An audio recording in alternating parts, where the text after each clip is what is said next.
Hurricanes, earthquakes, volcanoes, flooding, droughts. The Caribbean has weathered every sort of calamity as the world seemingly enters a new era of catastrophes. The losses, direct and indirect, are staggering, often crippling our already fragile economies. These experiences and the uncertainty of changing weather patterns signal a clear message. Comprehensive disaster management is the very heartbeat of our survival.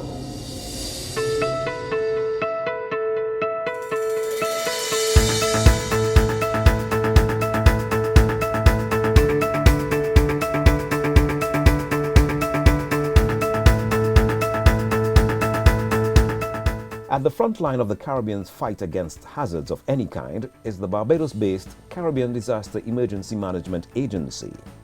Meet Ronald Jackson. He's the region's point man on disasters. As the executive director of CDEMA, his top priority is building and expanding the comprehensive disaster management strategy. It's essentially a roadmap, if I may put it in the simplest terms. It's a roadmap that is going to take us from where we are now to where we want to be in terms of our future state, in terms of resilience, in terms of making our Caribbean peoples safe as it relates to disaster risk. You know, we're vulnerable to so much different hazards, and the only way we're going to deal with that and ensure that we can prosper as a society, a Caribbean society, is to be able to treat with those challenges, those risk challenges that we face. I mean, if you look at a number of our Caribbean societies that have faced primarily I would say climate-related events such as hurricanes, storms, and drought, you would see significant economic losses. The impact of disasters on the region can scarcely be ignored. The CDEMA board says this forces the region to take a hard look at how it plans and responds to these events. It is reflected that these disaster events set us back significantly. You know, in the case of Grenada, in excess of 200% of GDP.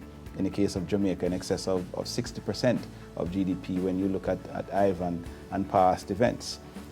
Again, you have decades where losses are mounting to 2.3% on average of GDP, in a case where a country is growing at less than 1%. So it's very significant. Even more than that, disasters like Typhoon Haiyan, which slammed across the central Philippines, virtually bringing the country to its knees, is a powerful reminder the Caribbean must continue to build a strong defense with this comprehensive disaster management strategy. Jackson cautions too much is at stake. It is the survival of our people, in terms of our lifestyle, our cultures are at risk, our industries that are, industries that we've come to know and love and be involved in from the point of view of working in these industries. They will be impacted significantly. Tourism, agriculture, we're still a very agro-based society in many of our countries. That's at stake. So it's our people, it's our way of life. It's possible that you could see increased societal problems, crime, health. You know, these are things that are very much linked to disaster risk. It's a development issue. Comprehensive disaster management is at work in your country, your community.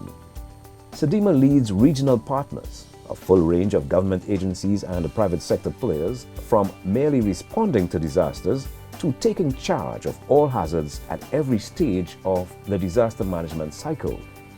Prevention and mitigation, preparedness, response, recovery, and rehabilitation. In fact, it's the reason behind CDEMA's name change from CDERA back in 2009. There are four main pillars of the CDM, and one is institutional capacity strengthening, so talking about our institutions that are going to be improved, strengthened to be able to sustain the progress of comprehensive disaster risk management. That's the foundation, the bedrock on which the strategy ought to be built. This is the British Virgin Islands, an archipelago of islands nestled in the northeastern Caribbean Sea. In recent years, the islands, rocks, and keys have been largely spared the ravages of disasters. But the not-to-be-forgotten havoc of hurricanes in the late 1980s and 1990s, notably Hurricane Hugo in 1989, quickly forced the islands, which started disaster management in the 1970s under the Pan-Caribbean Disaster and Preparedness and Prevention Program, to develop an action plan to safeguard its people. From the establishment of its first ever disaster office in 1983, the BVI steadfastly made landmark steps. In 2000, the creation of the Department of Disaster Management signaled the beginning of a new mindset to move towards comprehensive disaster management. The department's motto is better to prepare and prevent rather than repair and repent. Charlene Dabrio has been driving the work of the Department of Disaster Management for more than 20 years. What we realized is that disaster management had a scientific component to it. And so we needed to start understanding the strength of these hazards, the characteristics of these hazards. And so we started to really build a stronger, more defined program. And if that was the approach that we were going, then we needed to make sure that we had a comprehensive disaster management policy in place. That came into effect in 2003 when we also launched for the very first time the legal framework under which we operate. The Disaster Management Act of 2003 was established. And during that same period, we also launched our very first strategic plan, which was for an initial 5 years. Legislative framework actually allowed us to be able to put enforcement measures in terms of issuance of warning, in terms of the formal establishment of a department, of a program. It also defines how the various sectors would play into the work that's being done by the department. Dabrio is also particularly pleased with the introduction of hazard vulnerability assessment. If individuals want to purchase land, what they can do now is actually come to our department and we can undertake an analysis of that parcel of land by overlaying the plans on top of our hazard atlas. Basically, we can get down to the point of saying to them, this is the angle of cut that we recommend, which will avoid you having to put retaining structures and additional engineering components into your investment. And so what we have done is really try to bridge the planning application process by incorporating disaster risk reduction methodologies, but also taking the science behind disaster management and applying it to the planning and development process. And new practices in the education sector. We now have an assessment or an accreditation process for certifying schools that can now be transferred to the tourism sector to certify hotels, or to the business sector to certify businesses. So our new strategy going forward is going to be looking at sustainable mitigation, adaptation, and resilient techniques. The focus is going to be on the communities. So we're going to be looking at smart communities in our new strategy. The second pillar really speaks to the knowledge management piece. So how we create knowledge around disaster management, research, data collection, but more importantly, how we use that to inform policy and decision making. To achieve comprehensive disaster management, a great deal of information must be gathered and managed. When disasters strike, the right information must be available at the right place to support emergency disaster requirements. An all too familiar disaster in our region is flooding. Raging waters wreak havoc, sweeping away life, houses, other infrastructure, and food. The Barbados-based Caribbean Institute of Meteorology and Hydrology has been partnering with CDEMA to implement early flood warning systems, which will provide advance notice of the potential for flooding at the national level. Meet Acting Chief Hydrologist at CIMH, Sean Boyce. He's all too aware of the dangers of heavy rains. One of the problems in the Caribbean as it relates to flood hazards, I should say, is that the islands are really small. Most of the islands are really small. So when there's a really bad rainfall event, there's not much time between the actual event and the flood impact on communities. And this is not just in Barbados, this is across the Caribbean, especially in the mountainous islands of the Eastern Caribbean. So in order for disaster managers to have more time to plan and prepare, or respond rather, you need to be able to sometimes incorporate forecasts into what you're doing. So here at CMH, we are in a position where we can run better forecasting models. So using that information, you in a sense have some type of early warning as to the potential of some bad flood-related hazards. In response to the perennial issue of flooding, the CIMH has undertaken the Real-Time Forecasting Project, which provides innovative flood forecasting outputs, some still in the testing stage. The project is being implemented with the Enhancing Resilience to Reduce Vulnerability project, which is soon to be fully rolled out to benefit Barbados and the OECS. Essentially, part of it deals with bringing information together and providing a platform that users can log into and have access to not only impact information but vulnerability information as well, and be able to manage it in one space. Both projects are building on the success of the CDM Phase 2 project. In partnership with CDEMA and the Japan International Cooperation Agency, CIMH experts installed real-time early warning networks in Belize, Guyana, St. Lucia, Dominica, and Grenada. The third pillar speaks to sector mainstreaming or sector integration, so bringing comprehensive disaster management into the tourism sector policy practice, into the education sector policy and practice, into the health sector, into the finance sector. And that area we have also seen significant improvement across the region. The agricultural sector has made great strides in terms of integrating disaster risk management into their practices. Disaster preparedness in the agricultural sector is a must. It can mean the difference between the devastation of the food we eat, livelihoods, and the environment. Farmers in our region know all too well the cost of disasters, whether they be natural or man-made. Kevin Stevenson, Regional Project Specialist at the Inter-American Institute for Agriculture, says there's no questioning the link between agriculture and comprehensive disaster management. First of all, the Caribbean is the second most vulnerable region in the world with respect to natural hazards.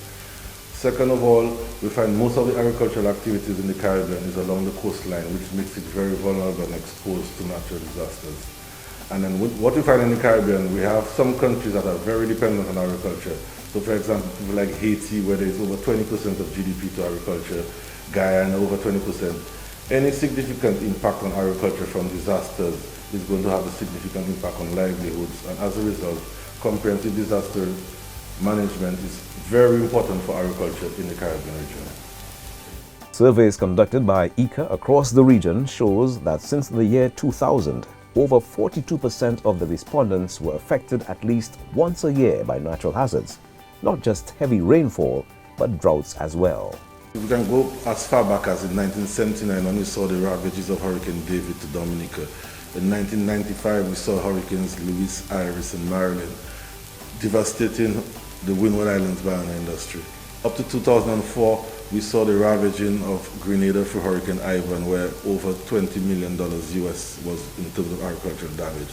In Jamaica, over the last 5 years, there's an average of $52 million being lost on a year basis as a result of natural hazards, with only roughly around $2 million with intervention from donors and the government. So we have had significant financial losses as a result of natural hazards. But in addition to financial, we have economic and social, because when we're talking about protection of livelihoods, a lot of farmers have been displaced as a result of natural hazards in terms of they have not been able to recover or recoup after the storms. And the losses don't stop there.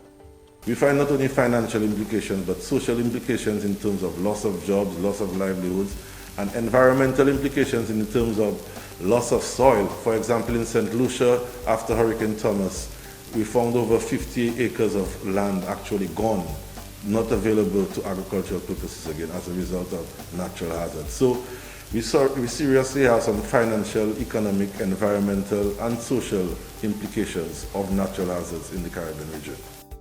Against this backdrop, regional authorities have stepped up efforts to integrate disaster risk measures in the agriculture sector through the integration of the JAGDEO initiative and a comprehensive disaster management strategy spearheaded by CDEMA. It's all coordinated by the Agricultural Disaster Risk Management Committee, which includes the Food and Agriculture Organization, the Caribbean Agricultural Research and Development Institute. On that committee, ICA is responsible for sensitizing stakeholders on how to adequately respond to risks which threaten economic activity and livelihoods. ICA have been concentrating solely on the publication of material, and we have made two very important publications available to the Caribbean region. One of them is a risk management tool, which basically outlines the state of agricultural insurance in the Caribbean region and recommendations on the way forward. And the second important publication is the fundamental steps towards a sustainable agricultural insurance program. Again, that is a publication that is available to all policymakers in the Caribbean region to guide and to ensure that the principles of a sustainable insurance program is followed. ICA has also spearheaded two other initiatives which have directly benefited a number of countries. Aside from natural hazards of flooding and drought, Caribbean farmers are also battling a man-made threat, predial larceny. The ICA official reports that between 30 to 40% of losses at the production level is due to theft. So, a number of initiatives, again, we can recommend at the regional level, but the actual implementation is at the country level. And what we find is some countries have been far advanced in terms of implementation of registration and policies and databases, like in Jamaica. And some countries are now considering implementation of certain strategies, like in St. Vincent and in Guyana. Kevin Stevenson wants to see a more resilient agriculture sector, and he believes comprehensive disaster management is the answer.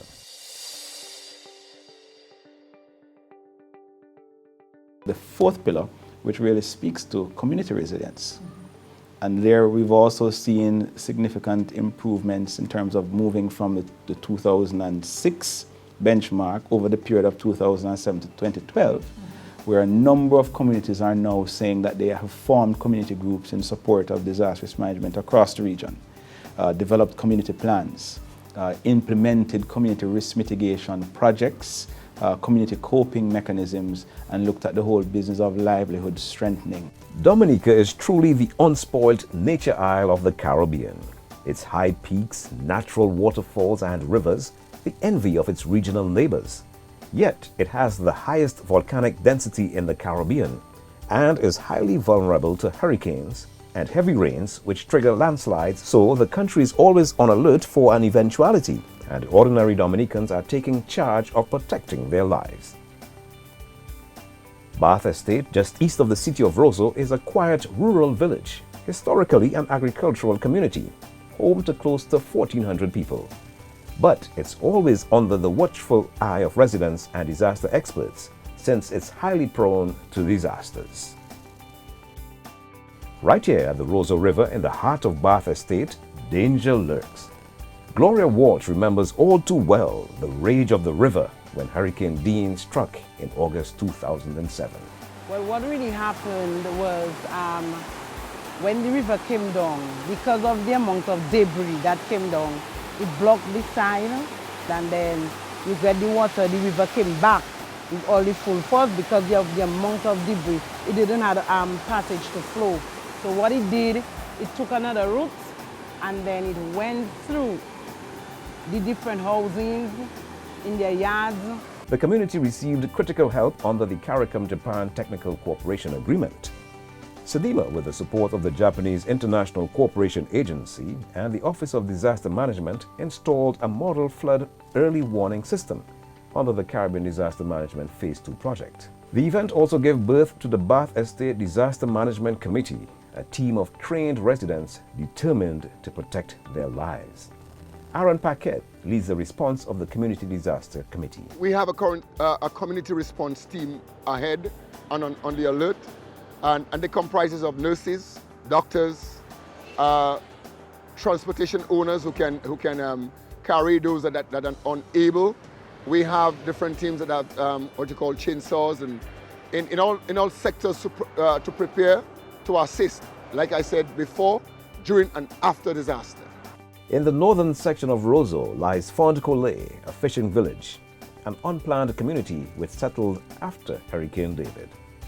These small roadways of concrete steps and drains you now see were not here a year ago, and residents endured what they described as a disaster.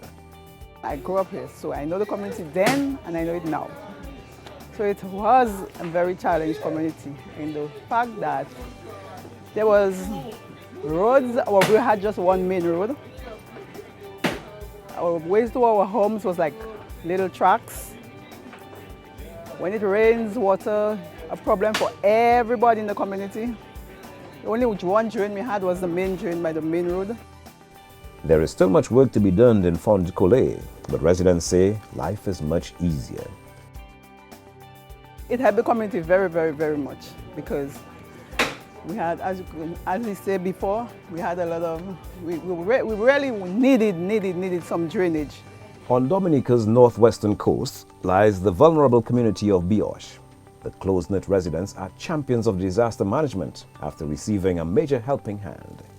Bioche was chosen as a pilot community in Dominica because for a long time nothing had been done in Bioche in relation to disaster management, about more than 10 years. Plus in the year before, the previous year in 2010, there was a fire right at the back of me on these two lots. It has been, well, debris has been cleared now, and the fire claimed 5 to 6 homes. And as a result of that, we are on the main road now, which was back then the only entrance and exit to the village. Persons living past this point were forced to sneak up their way, up some footpaths and huge boulders to the main road in the dark. So as a result of this, all the minor injuries were incurred during the evacuation. And the village realized, not just the village, but the ODM realized as well, but the people were not equipped to deal with any of these emergencies. So we saw it fitting to choose Bioche as our pilot project. It was high time for change. The CDEMA officials, they came down. They met with the different agencies to get some background information on Bioche as to what projects have been done in the past, disaster management projects have been done in the past, because we didn't want to duplicate any projects that were going on, and we wanted to see how we could take these projects from that point and continue. The community did not only benefit from a new road, but residents teamed up to form the Bioche Emergency Response Team. They are now equipped to be the first responders in times of disaster. Well, we have tried in many ways to get the young people to come to our programs. We had how many programs? We had the first aid, we have the firefighting, and we had the search and rescue. We had a radio operating program too. So we try to mobilize the young people to come and listen and that they would get involved. Mandela Christian says the success of any community project is connecting with the people. It's really all about education and letting the people see for themselves the need for the project and letting them feel ownership of the project. And I think that our approach to the project, that was what I think really made it so successful. Success stories like these have laid a strong foundation for CDEMA to launch the third cycle of the Comprehensive Disaster Management Strategy. The CDEMA boss is ready to move to the next level, and he wants regional authorities to step up to the plate. What this strategy does is provides a platform to integrate the climate change disaster risk reduction agenda more effectively, so you can see much more efficient rollout of tackling those needs. So that's one. Two, it will have an implementation plan, which I think will make the strategy much more efficient in terms of the rolling out, the tracking and the measuring of it. It will have a results framework with key indicators and the necessary database to be able to monitor the performance of that strategy. What's new, it's moving from a 5-year period to a 10-year period, recognizing that there are some results which can never be achieved within a 5-year time frame. He's excited by the new strategy, which will see improvements on a number of fronts. At the center of the strategy is the region's people, and Jackson wants every country, every household, every citizen to get on board. I'd like to say that they are the front line. Disasters impact at the level of the people first, at the household level. That's where it really starts. And so any defense against it really has to also start with our community. And so we're saying to them that they're central. They are the focal points. Without them, our job will never be successful. And so we want them to really get off the sidelines and get into the game. Comprehensive disaster strategy, building resilient communities, building sustainable countries.